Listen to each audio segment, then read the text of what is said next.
All right, you ready? Oh, Come on, you got to try to hit a whoa.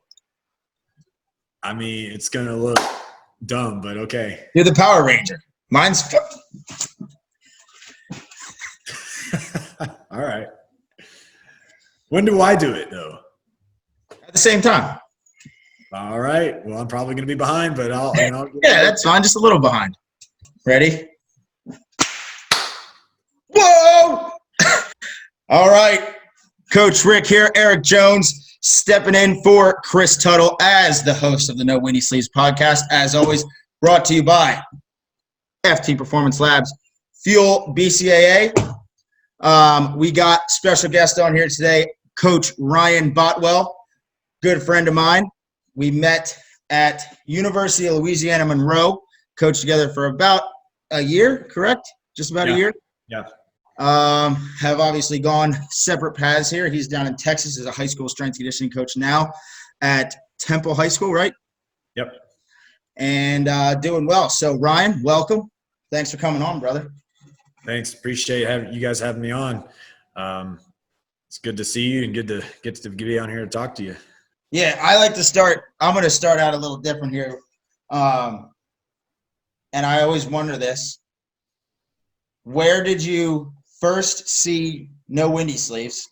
All right. And what did you think when you first saw it? I think I first saw it on Instagram via you, actually.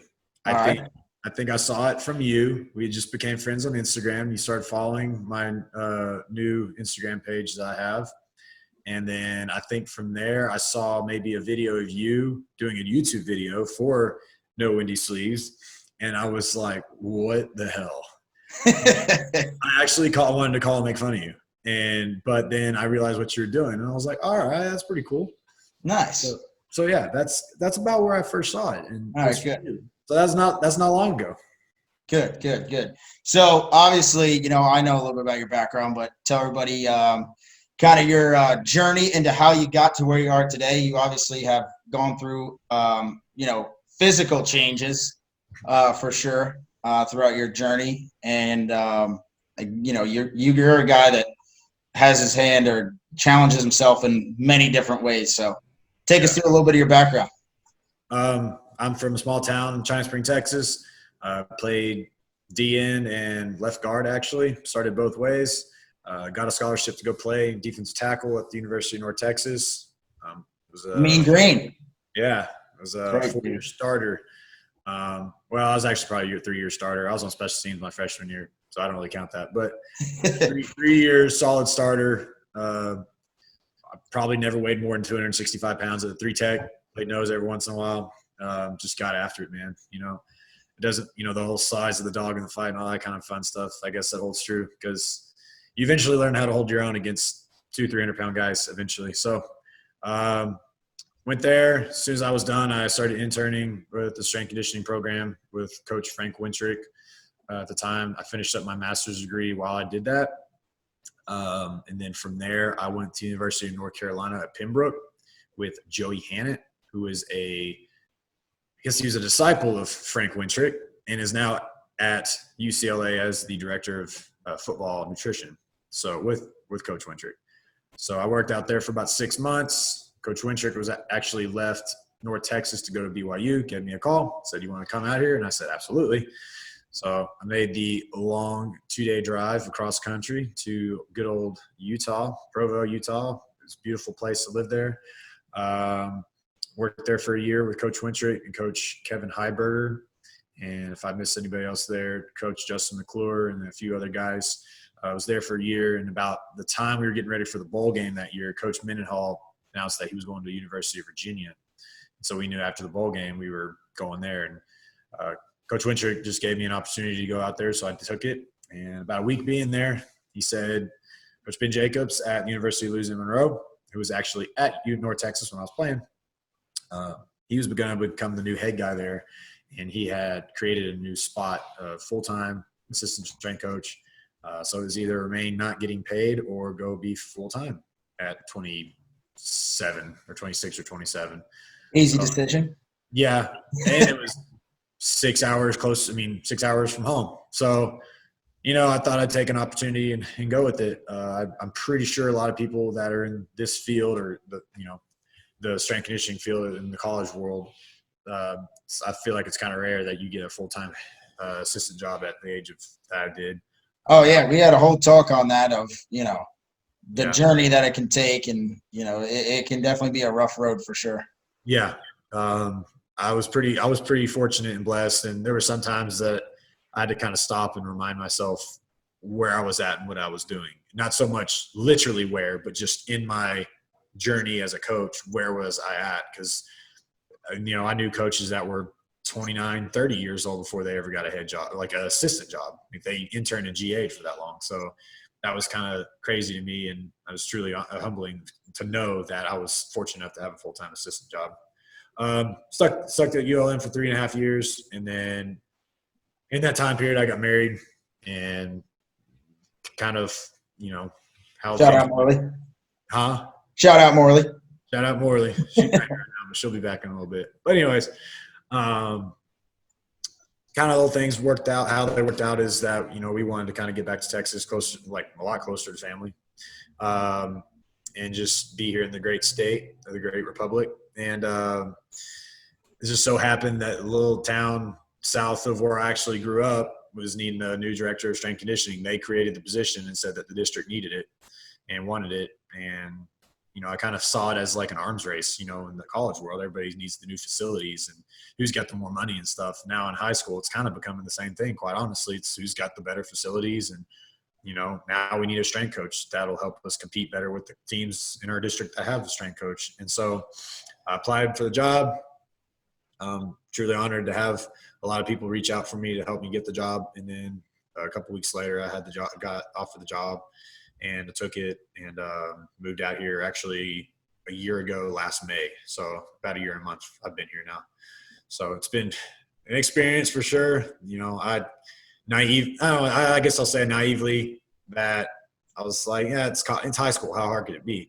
I talked to people and they said it's going to be difficult, but I was like, I'll just take it one day at a time. And it's been a unique year, to say the least. Mostly because the end of my first year, all this quarantine stuff. So that actually threw a nice little ending to it. But it's been a good time. Learned a lot. Yeah. If I was to go back to college, that would be some stuff that I would take with me. Yeah. Kind of off topic of what I want to get to eventually, but just real quick. I always wonder this. What's your biggest challenge working with young kids, freshmen in high school to senior in high school? There's going to be two totally different personalities, two totally types of kids. How do you deal with it? What's your biggest challenge? I'd probably say so far what I've noticed is kind of the deer in the headlights. Yeah. Freshmen have. And I think you'll attest to this. I think college kids do the same thing. But you just help them along. I don't get too wound up about the freshmen. The freshmen actually, at least my freshman football players, they actually do a really good job. And they're really a good majority of them are coachable.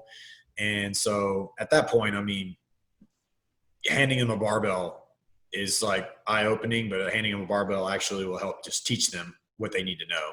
Yeah. So you don't have to get too technical and too, fancy with it. But so far what I've seen is that they're a little bit more receptive to learning. Kind of by the time that they're senior, they're just like, whatever, I don't care anymore. They all have that senioritis type of deal. Because in college, seniors, they're like, oh my gosh, it's my last year. Like, I'm never playing again. And high school kids, they're high school kids. And so half of them, they already know they're not going on. They got so much going on in their head.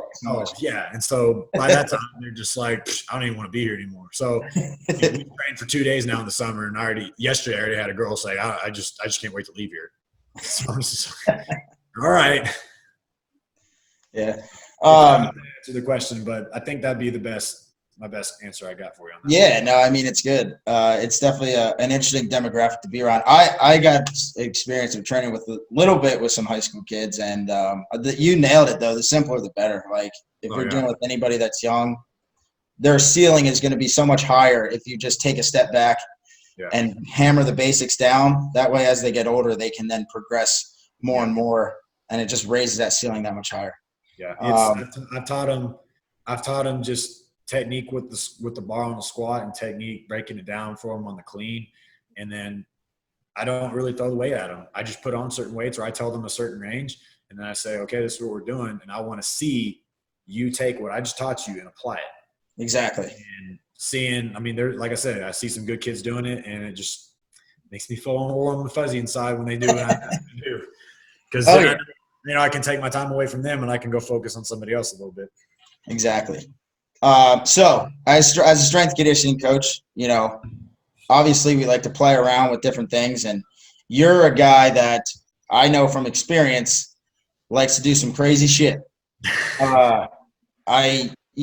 To this day, I think some of the hardest things I've ever done physically have been with you in terms of, workouts. The one that had me literally physically questioning or mentally questioning if I want to continue doing this as a profession. Like, why am I even doing this? It was crazy. The runs you take me on, and you have just completed a marathon. Yeah. The Austin Marathon, right? Yeah, back in February. So that's not my cup of tea, I'll tell you that. I did a little bit of running, obviously, down at ULM, and, it's good. It has its pros and cons. But a marathon, I think, is something that not a lot of people can say they've done. So I am interested to hear why you decided to take on that challenge. What in your brain was like, I'm going to go do a marathon? Like, what made it click for you? Honestly, I got to the stage of my life during the fall to where I felt like I needed a purpose. Having been a former athlete, I kind of always got that little itch to compete in some sort of way. And I felt like I was out of shape and, moving and, my training schedule was all weird last summer. And then it's just everything got messed up. Everybody talks about it, things that mess up your training schedule is moving and life happens and all that kind of fun stuff. And that's exactly what happened. So I just got to a point where I really felt like I wanted a challenge. And I ran a lot when I was in Utah. I ran a lot when I was at ULM, and I'd gotten away from it. And I was like, I just want to start running again. So I started running, and then I contacted my buddy who helped me train for it in Utah. And I was like, you know what? I was like, I run a marathon. Like, I was like, I ran 10 miles, whatever. What's 16.2 more miles. So he was like, let's do it. And like the next day I was running like 2-mile warm up with 8 tempo runs. And I couldn't even finish the workout because my quads were already cramping up, just from had not been used to doing that kind of work. But that was a long process. It was like 16 weeks of training. I probably had about 2 weeks off of training in there, not by choice, more by injury. Or just maybe overuse. That's probably what it was. But yeah, I had been following a guy on YouTube who was training for an Ironman at the time, and he ended up actually running in the Austin Marathon, and he was, hyping it up, and I was like, let's do it. So, all right, let's go to the marathon. All right, because I did a little challenge. You had me doing a challenge where it was like I tried to do 100 miles in 8 weeks, which to any runner is not that difficult, right? But for somebody who doesn't run a whole lot is like, I calculated out it was like 2 miles a day or something. It was just over 2 miles a day, I think is what it was. So, of course, I didn't end up sticking to that. And I had to do like 30 miles in the last week, and it was terrible. It honestly was like one of the hardest things I've ever done. So take us through your mindset, the physical struggles. What did you see that caused you problems? What do you think you could have did better? How did you push yourself through it? Because you said it was a loop where you got that halfway, right? And you were like, I could either stop or I could keep going. Yeah. It's exactly what it was. So the race was on February 16th. About 2 or 3 weeks before it, there's a run store down there in downtown Austin, and they put on a preview. And so I actually went down there and I did one of my long run workouts down there, and it was a 14-mile. It was basically just the half marathon. And so I did that, and that was very eye-opening because it showed me the course, and I was like, holy crap. The hardest thing about the race was that it was a lot of hills. I mean, the first 3 miles were on a slight incline. The next 3 miles were on a slight decline. So you're getting that eccentric pounding on your quads. I mean, I was cruising. I was totally going to be straight, just be like, you know what? I'm just going to run the race. And so I usually try to keep around a 9.5, 9:45-minute pace. I was like, I'm going to try to keep close to like 10 because the idea was I wanted to finish faster than I started. So if I could finish around a 9:45 or 9.5, I was cool with that. After that first 9 miles, I remember because I ran it twice actually, but it's just like this. It would just be a hill and then down and a hill and down. So it was just basically all uphill, but it was rolling hills. And then right before the 13.1 turn, it was like a hill like this. Steep incline. Oh yeah. I mean, I've never understood like the point of an elliptical, but I'll have to say that I felt like I was running as if I was doing an elliptical up the hill. It wasn't like a jog. It wasn't a shuffle, but I was kind of like trudging. Like, I don't know how to really explain it. I just equate it to I was on elliptical. But I was powering past people and I was like, but little did I know that about 3 to 4 miles after that, my quads just started cramping and there was pretty much no return after that. They say once you start cramping, you're already dehydrated. I was eating goos and drinking noon drink, and I was doing everything every 3 miles like I've been practicing and coached to do. And that was probably the hardest part because after about the 15-mile mark, it started to become a grind because I would want to stop and walk, but I didn't want to walk. My whole idea was like, I was going to run this entire thing, but mentally and personally, I was like, I'm going to have to walk. So I would see the water stations coming up. I'd walk to the water station. I'd drink. I'd refuel, and then I would start jogging. And then I would basically just jog until I couldn't anymore, until my quad started seizing up, and then I would walk. So it was a walk run pretty much from then on. When I was able to push through the end, and after that, I actually felt fine until about a few hours later, and I felt like I got hit by a truck. Started sweating. I had to go to the bathroom really bad. Everything that I eaten or drank or whatever throughout the race came back to haunt me. But after that, I felt good. The next day and the next 2 days, I was completely sore because my whole body was cramping the whole time. So just imagine what that would feel like. I felt like I went through a full body workout and I just ran. But by Thursday or Friday, I was ready to get after it again. I was like, all right, where's the next marathon? Because on Monday, I hurt, and I was like, I'm never doing this again. That was ridiculous. And then by Thursday, I was like, all right, I've done this. I can do it again. Let's do it. And so it was mentally challenging, but it was more physical challenging. I mean, mentally, I was like, all right, just finish. I mean, just go. Do you think it would have been – do you think it would have been mentally more challenging if you hadn't gone through that 16 weeks of training that you said? Do you think you were mentally prepared for that? Yeah, because there were certain points during the training I was like, why am I doing this? Because during training, it's like you almost run every single day. I think there's 2 days I had off maybe, so not every single day, but 5 out of the 7 days I was running.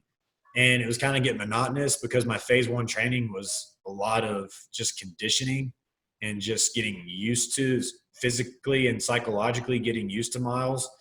And so I was kind of getting bored with it. And so I was like, why do I want to do this anymore? I was really questioning it about December. I was like, all right, this is dumb. After you start doing, especially leading up to it, when I had to do 3 or 4 20-mile runs leading up to it. And I started feeling like how my body was feeling between mile 15 and 20. And I was like, holy crap. But then, you run 20 miles, or for me, I would run 20 miles and it's like, okay, that sucked, but I can run 6.2 more. That's everyday workout. I can do that. So yeah, it was definitely like I said, the psychological training through 16 weeks of running. I don't even know how many miles. I'd have to go back and look leading up to the race. That really helped me. It's funny I say that. You run all these miles to run a 26.2 mile race.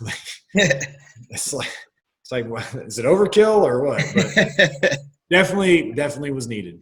Did you have you said your quads are seizing up and everything. Did you have a breaking point?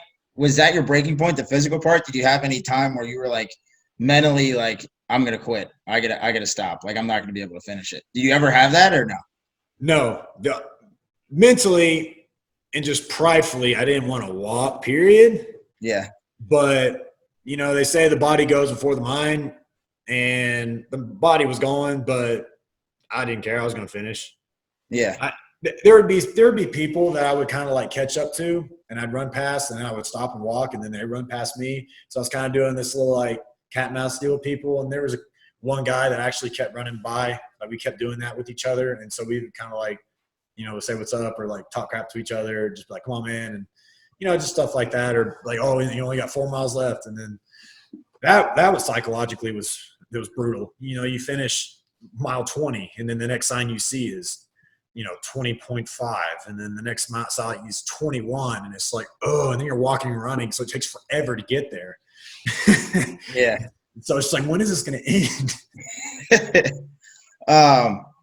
So, obviously you have experience in long distance running. Now, in terms of training for the general population, or just anybody who wants to use long distance running for fitness or for training as an athlete, if it's something they enjoy, what are your thoughts on using that as a tool? Do you think it's a good idea? Do you think it's a bad idea? Because sometimes people, say stay away from long distance running. It can be bad for your joints. It can be bad for this, and other people are all about it. Yeah.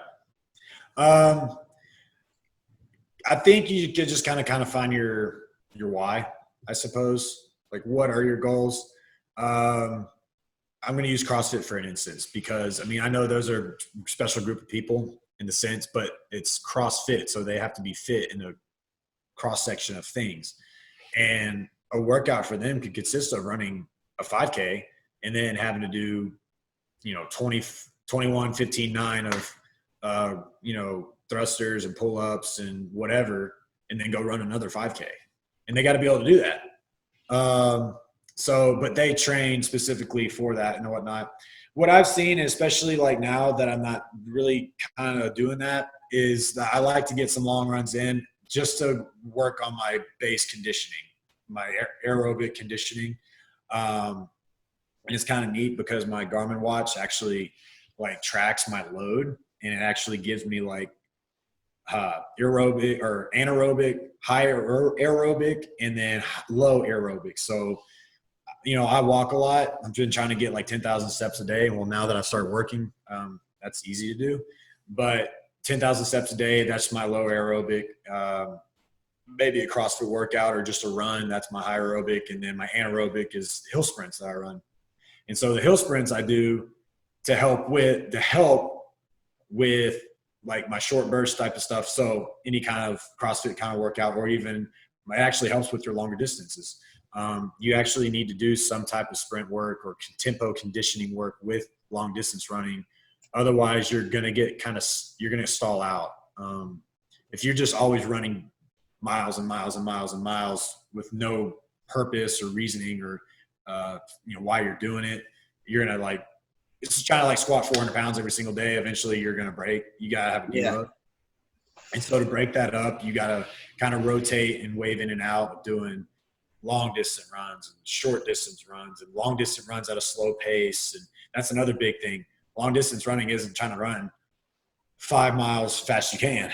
You got to sometimes, to run a fast 26.2 mile race, you have to run 8 miles at like a 9-minute pace. You have to teach your body to actually control and pace yourself, and then work on that base conditioning.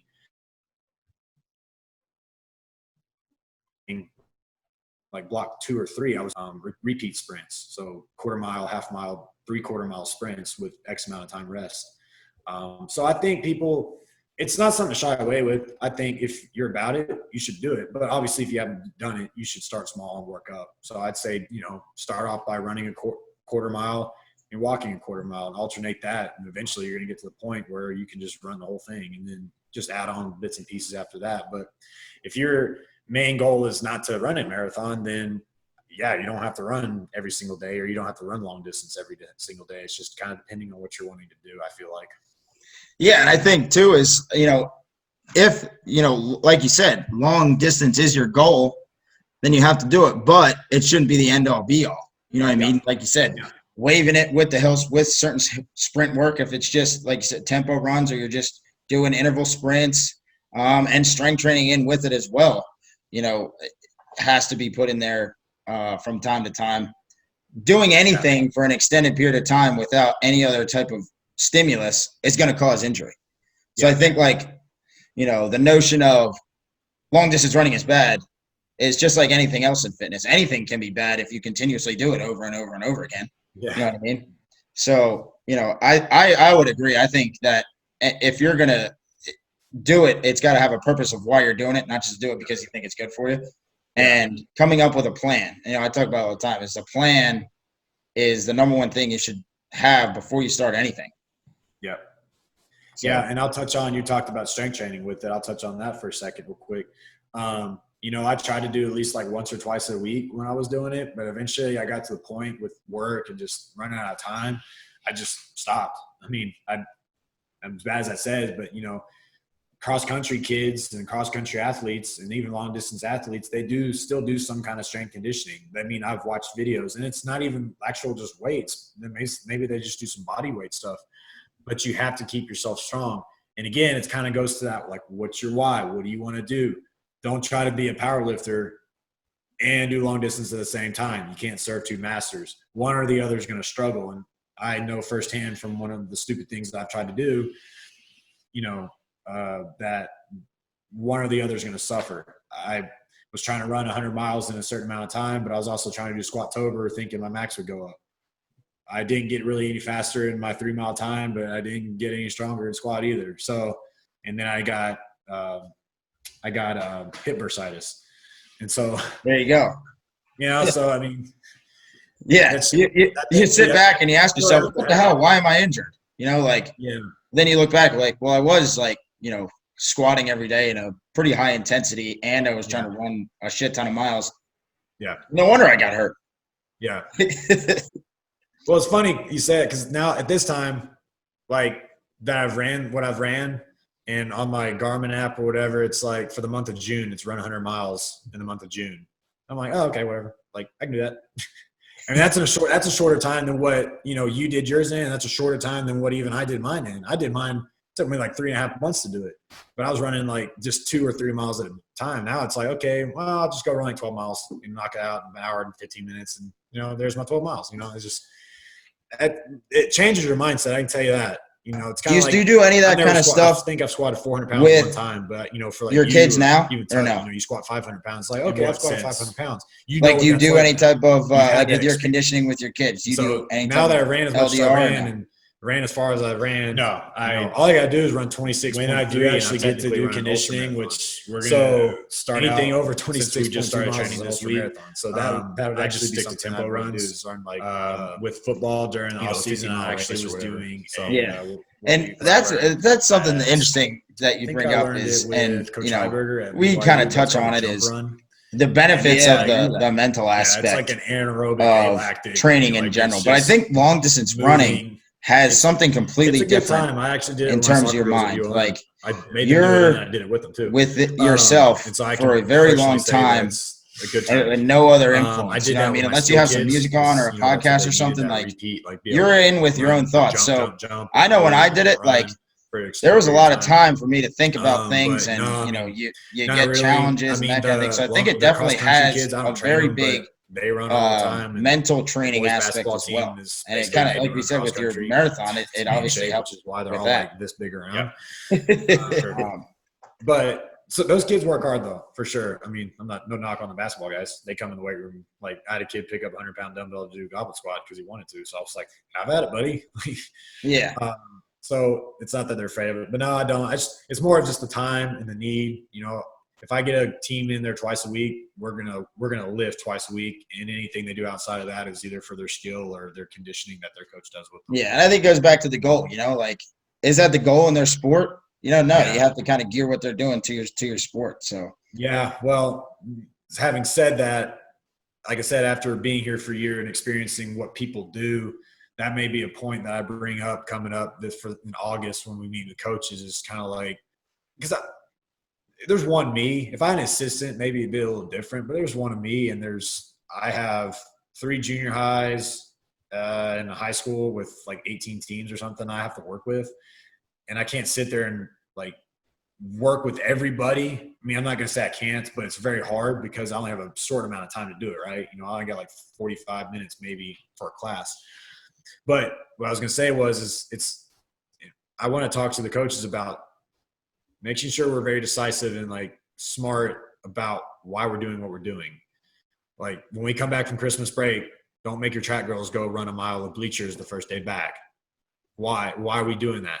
I mean, if you can't tell me why we're doing it, we need to change what we're doing, because otherwise we're just banging our heads against the wall. Yeah. So that's something I want to try to improve on as my time goes on here, is conveying and educating our coaches on like why they want to do what they want to do. If they can tell me why and they want to stick to it, it's because that's what we've always done. Okay, I'm going to give you my professional opinion on why we should change it. But I mean, at the end of the day, it's your team. So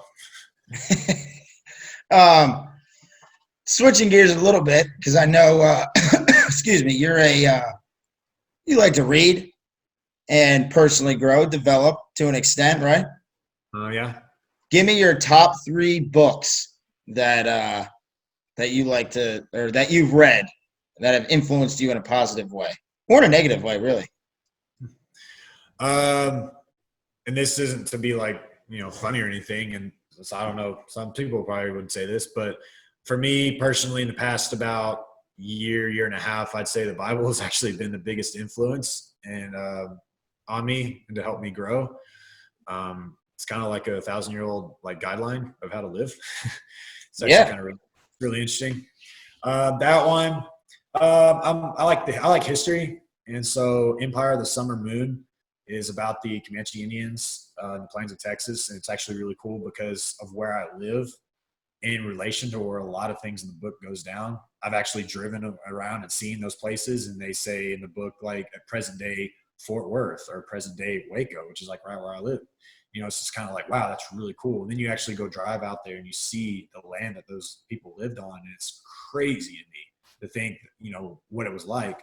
So yeah, I like the history side. That was a big one. Outside of that, I've read a lot of those different ones, like John Maxwell and those type of books, like the Energy Bus, and Coach Winchard actually gave me a good one. It was about communicating. I thought that one was pretty interesting. I've read another one about habits. That one was pretty cool. It's actually those ones, I think those ones like are great for reset. You know what I mean? Like if you feel yourself, you're getting out of whack or you're getting off your routine, whatever, you read one of those, because they're usually quick reads. Like you can read them in a day or two. And it's a good reset for you, Yeah. But I want to get back to your first one, right? Because I agree. I'm not super religious by any means. Like I grew up Christian, went to Catholic school for a little bit, grew up, my mom's Catholic. So, but I'm not a practicing Catholic now. But my first intro to like serious Bible study or Bible reading was at ULM, where we would have, before games, a chapel. And it was pretty eye-opening to me because I started looking at it in a different lens. Like you said, it's just a story, regardless of what your religious beliefs are. And it could go to any of the books, you know what I mean? In any religion, any of their book that they use, whatever book that they use, it's just telling stories. And I believe Carson Wentz actually just touched on that of like, it's just eternal wisdom, where if you look at it as a story, it can really open your eyes and kind of touch on things that you never really looked at before. Yeah. And I've actually, Rich Froning, he has a podcast. It's called Froning and Friends. And then on that, he spun off of that. He created another podcast. It's called Into the Storm. And it's basically a weekly Bible study that he does with people that work out or he works with at his gym. And it's really cool at how he or they, as athletes, high-level athletes, they read the scripture, and then they actually talk about their lives where they can pinpoint like how that part of the scripture goes with that. Rich is very big in his faith, and so everything that he's learned, he said that having kids actually has helped him grow in his faith. And so I thought that was actually kind of cool, and how the fact that these high-level athletes can be able to separate themselves from being athletes and talk about what faith has done in their lives to kind of help them get where they at. Carson Wentz, he's a big Christian. Carson Wentz, and then his tight end Zach Ertz, big Christian too. I actually watched a FCA huddle deal with Ben Watson on YouTube. It was Ben Watson, it was Zach and Julie Ertz, and then Carson Wentz was on there. It's really cool. You sit there and hear those guys talk about it, and I wouldn't say you wouldn't think it, but because some people really aren't like big Bible beaters, and especially athletes. But they talked about how they would have like a leadership council, and that all those leadership councils, they would have like a religious, they would always have like meetings and stuff, Bible studies, and certain people on the team would lead, the Bible study, which I thought was really cool how they use that. So yeah. And what has it done for you? Like, not even just the Bible, just any of your books. How does it apply to your training or, your marathon or what you want to do in the future, things you want to do an ultra marathon? How does that influence you moving forward? In your past experiences as well. The Bible? Yeah, sure. Or anything. I'd probably say the fact that Jesus got nailed to a cross in like, try it. You can't, you won't be able to, but you or anybody who watches this, try to wrap your mind around one person getting nailed to a cross to die for your sins and my sins and everybody's sins. Like, just it's unfathomable to try to think about that, and that he sat up there and suffered through all that. And so when mile 21, 22, 23 comes up and it's like, I want to quit. And it's like, bro, come on now. It ain't that bad.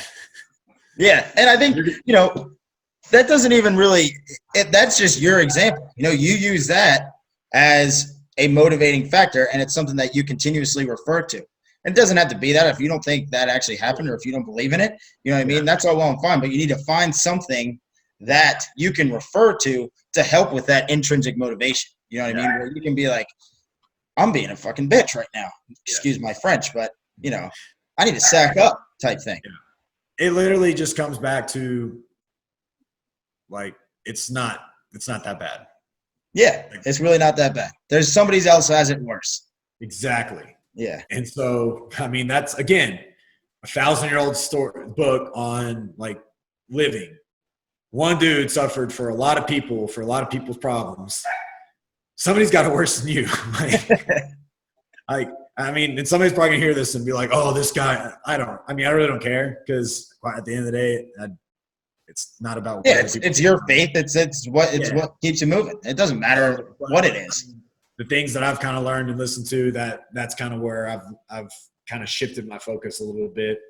But even then, I mean, I use it in my life in the sense that I want to put that before training. I want to put that before, like, God's got to be up here, and then it's your family, and then it's, then it's training. So for me, am still learning and, still growing and working on it, but I'm working on putting things in priority as far as, where they need to be, because at the end of the day, I mean, my wife said it the other day. She was like, if you miss a workout, you're not going to die. And I know some people are like, if I don't work out, but literally it's okay. Like, if you miss a day, to do something that's more important than working out. Yeah, we're just talking to a nutritionist, and that was his main point, was you have to prioritize. You know what I mean? And in terms of nutrition, you have to prioritize what's important to you. If it's important to you, then prioritize it. Plan for it. Yep. And prioritize the big rocks. You know what I mean? Don't worry about all the little things of, like, am I getting a certain mineral in my body at a certain time? Yeah. Like, if you're not sleeping 8 hours a day, what the hell does that even matter anyway?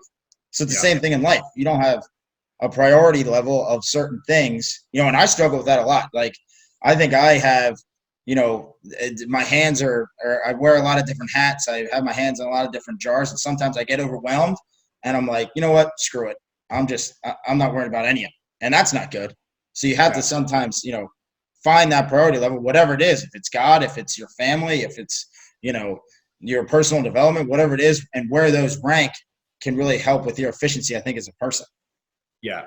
I just actually read it the other day in the Bible. It was talking about making use of your time. So that kind of really spoke to me in the sense, just of what I do.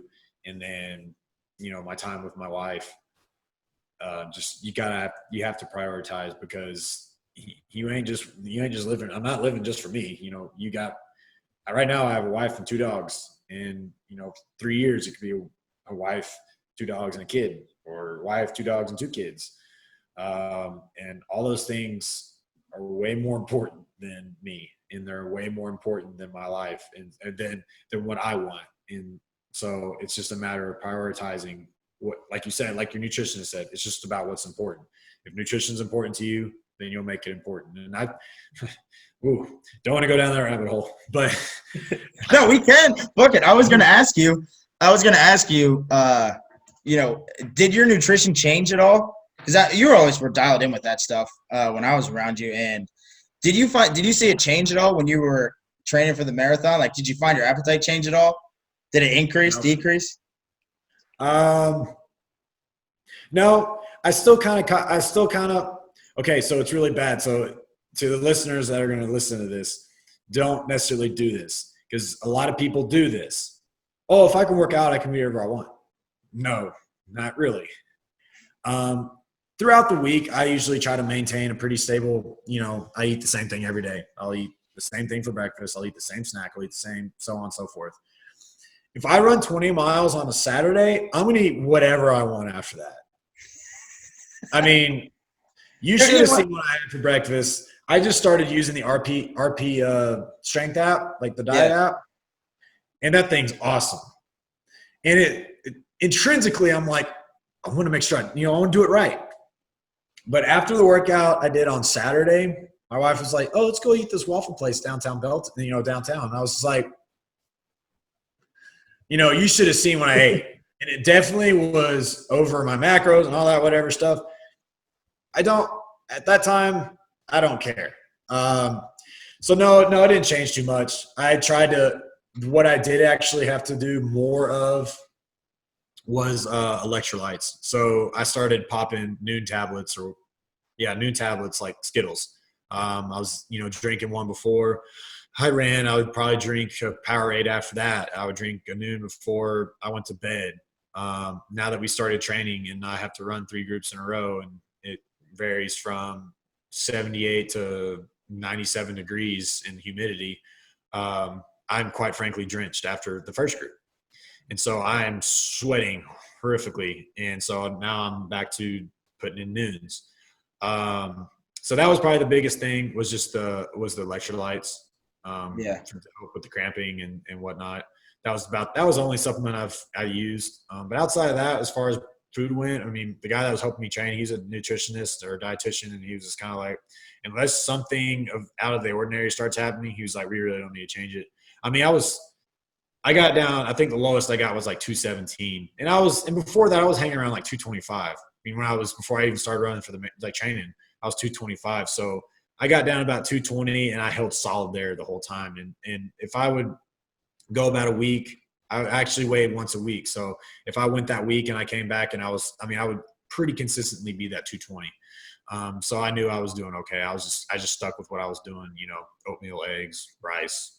Kind of looked like y'all's mashes, the diet mash. I've made that thing a ton of times and it's delicious. So I know it's great. It's me and you are kind of similar in the fact that I eat the same thing every day usually when I'm dialed in, and it makes it easy. It can be cheap. Yeah. And I view food as fuel.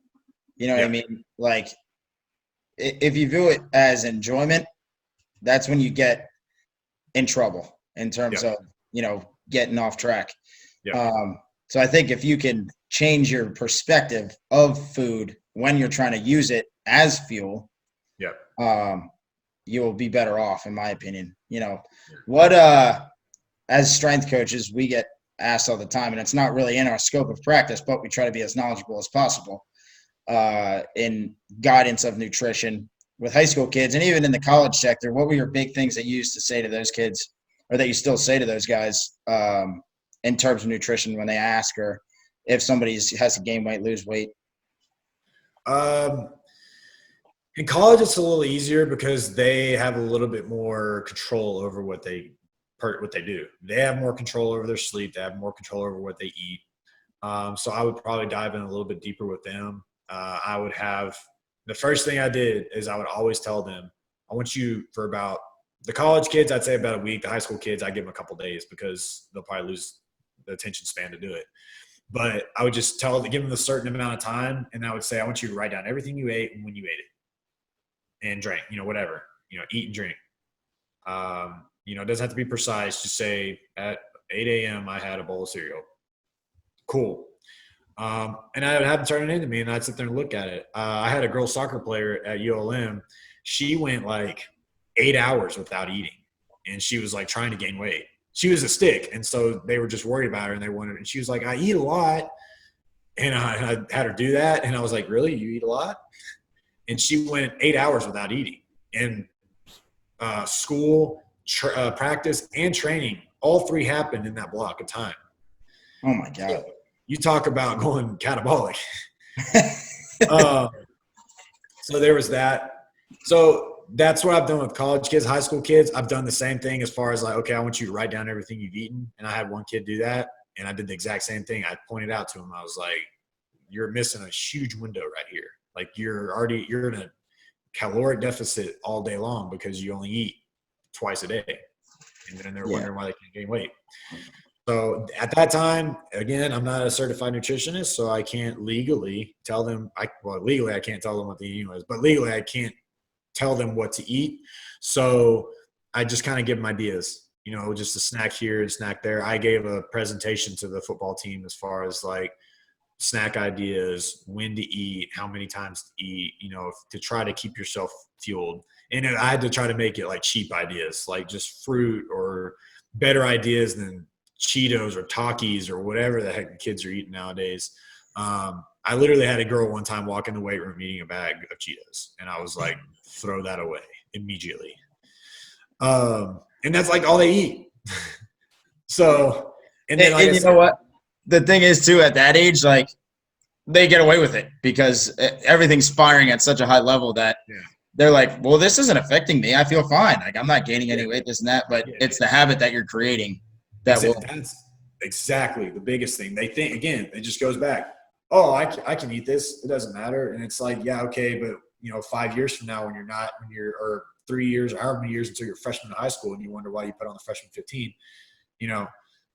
that's why. It's because you're not doing everything that you do. For the high school kids, I just kind of give them a little bit more guidance. I have a hard time. Like I said, especially here at our town, it's a low, I'd say, I don't want to say low, but we're not the highest income place around here. So it's very hard. it would be irresponsible of me to say, hey, Eric, I need you to go home and I need you to eat this, this, and this because mommy can't buy this, this, and this. It's just you never know what's going on at home. So I ask him sometimes. I had one kid. I was like, are you able to do this? And he was like, oh, yeah. And I'm just like, okay, cool. Here's where we're going to go. I had another kid. I'm like, are you able to do this? He's like, And I'm like, okay, here's some ideas. Yeah. It's so individualized in terms of nutrition. Like everybody's going to respond a different way. But I think your way of going about it of like, hey, just record what you do, and then we'll go from there. Because that's going to show everything. That's going to show exactly why they're not getting the results that they want to get is by just writing down exactly what you eat and what you're doing throughout the day and what times and all that stuff. Yeah, it's very eye-opening to them because, like I said, they don't even realize that it's happening until they do it, and they're like, "Holy cow!" Yeah, it could be the same thing at work too. I know I've done that. We're like, "Oh my God, I haven't eaten since 7 o'clock this morning. It's 4 o'clock," and it's like, no wonder I'm shrinking or I'm putting on weight, whatever it is. Like, if you don't make it a priority, if you don't think about it, reflect on it, be aware about it, you're just gonna keep spinning your wheels. So right. I think that's a great point. But closing up here, we're closing in on about, I think, 45 minutes an hour. So I like to end with this. What something that you've been told or that you come across as advice from a mentor, from some random person, an experience you had. What's one of the coolest things that's ever happened to you that's kind of changed your mindset or changed your perspective on things? All right. I guess I got two of them. All right, good. I like that. I'll be brief about one, and then I'll kind of go into more, because I'd say one of them has kind of, I guess would say, is why the way I am and why I do what I do a little bit as far as my training and my own personal, fitness and whatnot. The first one, though, has to do with the profession that we are in, or more so, you, because you're in college still, I'm not.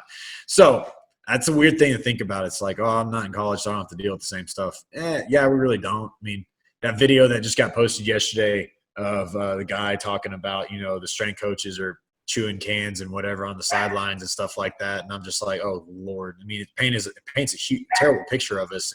And Kurt Hester posted it, so it's actually a pretty good deal to listen to and see all the comments. Either way, I'll never forget, I was a junior at North Texas, and I decided I wanted to change kind of which way I wanted to go with my degree. At first, I wanted to be an athletic trainer. So I went and asked Coach Wintrick. I said, Coach, I want to be a strength coach. What do I need? What do I need to do, or what should I be doing? He was like, find a different profession. And at that time, I was like, wow. He just like, okay. Now, after graduating 6 years later, about 6 years later, I see the funny side, and I kind of get, what he meant. And I'm sure the profession has changed a lot even since that time. I mean, that was in 2011 or 2012 or whatever it was. And now we're sitting here in 2020. And now, it's definitely changed. The perception and the whole media and everything, people getting accused of doing this or saying that, and, things that are being dug up from 8 to 10 years ago. It's all about the logo on your chest and how big I'm not that Coach. Coach Cox is very right. Yeah. It's about how big your chaps and your arms are and your mustaches and your hair and, your mediums and stuff. But,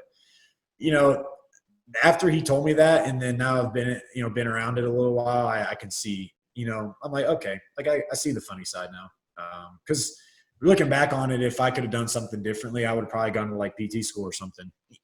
Because I knew I wanted to be around athletes. I wanted to be around football more than anything. But now looking at it, it's like I still could have been doing and being around what I wanted, because I had an interest in that kind of thing.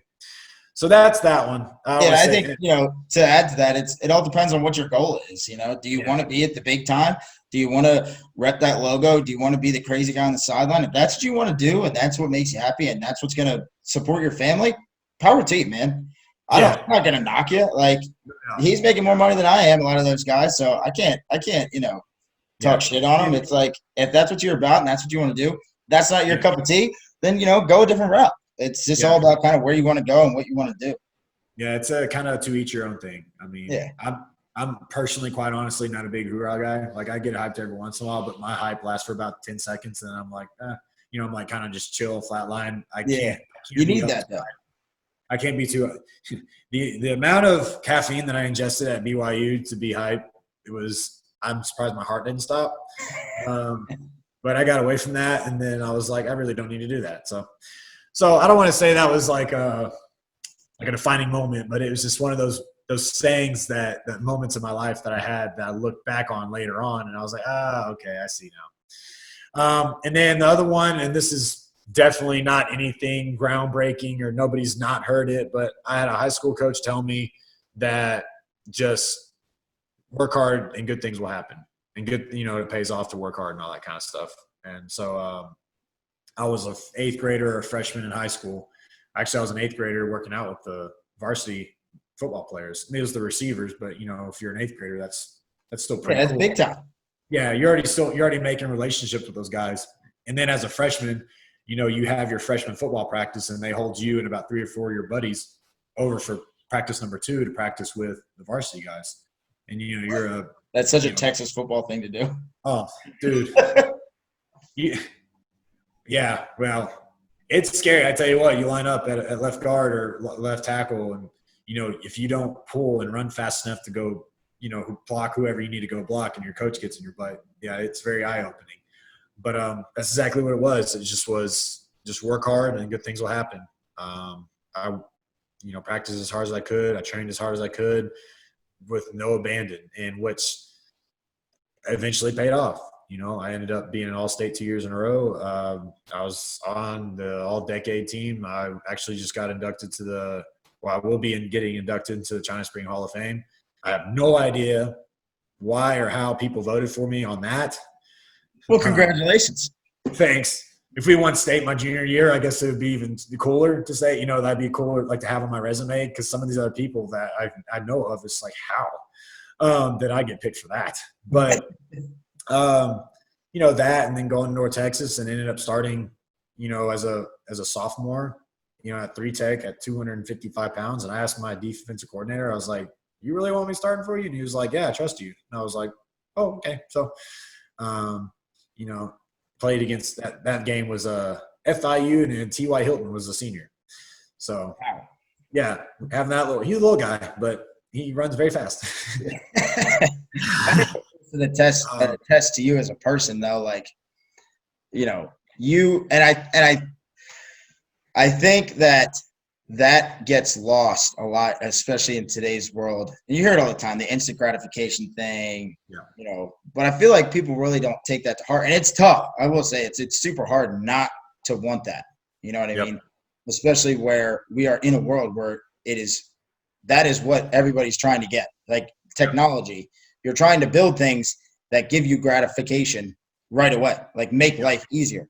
But by you listening to a coach and applying it, took you to places that you never expected that you would get to. You know what I mean? And I think now in the world we have so much information, the simple coach to player relationship gets lost. That line gets blurred where there's, the kid, and it's hard to blame the kid that, they're thinking, they go out and they see all these different things on the internet or whatever. And they're like, well, this guy must know more. He's doing this, this, and this. Well, my coach told me this. This can't be right. What's right? What's wrong? It's like these kids' heads are spinning. So I think it's very hard as a coach to be able to get through to a kid. But I think, having that mindset to be like, hey, this guy's a coach. He's been places that I haven't been yet, and he's seen things that I haven't seen. I'm going to take what he's saying and apply it. And it's simple as that. Like you said, he said, work hard, great things will happen. All right, that's very simple. I can do that. I can work hard. Hopefully great things will happen. And they don't initially, just keep going until they do. So I think that, that's a thing that I feel has almost gotten lost in the shuffle a little bit in today's world. Yeah. I mean, things, and to your point, like, if it doesn't happen, oh well. And I'm not going to say I worked hard and then everything just sequentially just started happening. I mean, I worked hard and I thought I was wanting to be on varsity as a freshman. And at, a 3A school in Texas, like being on varsity as a freshman isn't like too far out of the norm. But you got to be kind of like a stud. My buddy, he was actually in the first class of the Hall of Fame, but he was the leading receiver in yards in the state of Texas, like the history of state of Texas. He was like the number 2 guy, and he started as a freshman. So you can kind of see like where that went. And he actually went to Baylor and played safety for 3 years when RG3 was there. But anyways, I was hoping to make varsity my freshman year, and I didn't. And I could have been either ticked off about it, or I could have just kept doing what I was doing and play hard my freshman year and just get some more reps and get more playing time. Definitely. And to what you're talking about, that y'all talked about the progress it takes to get to where you want to be in the college strength conditioning field. And it probably applies to a lot of jobs. I could sit there and say, well, Frank went to UCLA. Why didn't he take me with him? I'm his friend. Like we've worked together. Why didn't he bring me? Some people would probably get mad about that. And then I was just like, it ain't meant to be, that's fine. Because, I was at ULM, and to go to UCLA, I've been like, holy cow, I went to Pembroke, North Carolina to BYU, like the world-renowned BYU. And then, so like, that's cool. And then you go to like ULM, and it's kind of like, it's very humbling though. It's the tough things that you have to go through that make you better. We had our struggles at ULM. I had my struggles at ULM, but that got me to be a director of strength conditioning at a high school, and now I'm the boss. And so I think it's very important to have those struggles, but to continue to still work hard, because even if you have a setback, work hard through it, and you're going to come out the other side better than what you went in. Yeah. And, this is a great segue to wrap it up. But, we always say this is just two people or three people, however many are on here, talking about their experiences, and hopefully it can influence somebody else. And that's exactly what it is. It's going through experiences. What have you gone through to help apply it to your future endeavors? And the struggles, you now learn things of what to do and what not to do. And I think the mistake is if you don't apply it. You don't apply that experience to your future endeavors, because that's when your wheels start spinning and you don't get anywhere. If you go through something hard and you don't take anything from it, you were just pissed off about it, well, you just wasted your time. You just blew that however long you were there for. Whatever you went through, you just did it. Now you don't have anything to take from it. So I think that's huge. But any shout outs you got? Any people, anybody you want to give thanks to? Well, I will give thanks to Coach Tite, for having me in the end. Oh, of course, Eric Jones as well. This guy's got more shout outs. He's not even on the damn show. No, I just appreciate you guys having me on here. And it's been, great great knowing you, Eric. Like you said, we've been through a lot together physically, and then just living kind of in the same place and growing, in our professions and growing as people, getting to experience some things together. It's been great knowing you. It's good to know good people. Yeah. So I think that helps you as a person as well, just knowing and surrounding yourself with good people. So shout out to you guys. Shout out to my wife, because if she wasn't here, I wouldn't be able to sit down in the kitchen table and do this. But yeah, no, I love her to death though. But no, I appreciate you guys having me though. No, appreciate it, man. What's your you mentioned at the beginning, you got a little Instagram thing you got going on. What is it? Yeah, when I was training for a triathlon, my wife was like, you need to have like a Instagram page for like your training and stuff. And I was like, all right. And she actually started it for me, and she was kind of running it for a little bit, and she kind of let me take over eventually. But it's RB_performance. It's just Ryan Boutwell _performance. It's just a good old stereotypical strength coach picture, not smiling, bald, that type of thing. Picture. But anyways, I haven't been on there in a minute. No, it was a couple days, but I try to post either things in my story or post pictures or whatever I'm doing, or I like to share a lot of different things on there too and communicate with people about training. So it's just it's a different platform. Like her and I share an Instagram account. So this, I feel like, is a little bit of outlet for that. So if anybody wants to give it a look or follow, that's fine. So. Well, good shit, man. We appreciate you coming on. This was awesome. You're a great dude, and hopefully we can link up soon enough in person. I know we're still doing this COVID thing, but who knows? Yeah. But appreciate it, man. Signing off, Coach Ryan Boutwell. Thank you. And appreciate everybody listening. Whoa. Yeah, there it is.